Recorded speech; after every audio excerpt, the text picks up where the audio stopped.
Pigniskiyni ko'rsatishmoqda. Vengriyalik vaholanki bizdagi ro'yxat bo'yicha Gloria Galli chiqish kerak edi.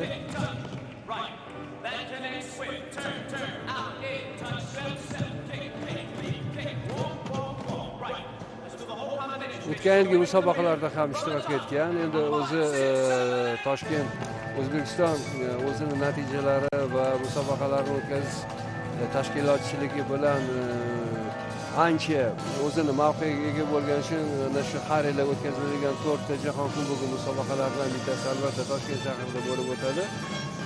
Xususan bilasizmi, mana shu 2026 va 2027 yilgi Jahon Kubogi musobaqalarida olgan ballaringiz reytingingizga qo'shiladi va ana shu ballar sizga Olimpiada o'yinlarida ishtirok etish huquqini beruvchi yo'llanmaga asosiy bir sababchilardan biri bo'ladi. Shuning uchun mana shu Jahon Kubogi musobaqalarida iloji boricha yuqori ballar olib o'sha yo'llanmaga bo'lgan da'vogarligini ancha mustahkamlab olish kerak.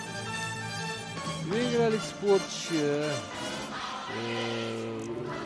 26 yoshli sportchi bu guruhda ikkita, bittasi Andrea Verdes ruminiyalik va hozir siz ko'rayotgan vengriyalik Pigniski Fanny.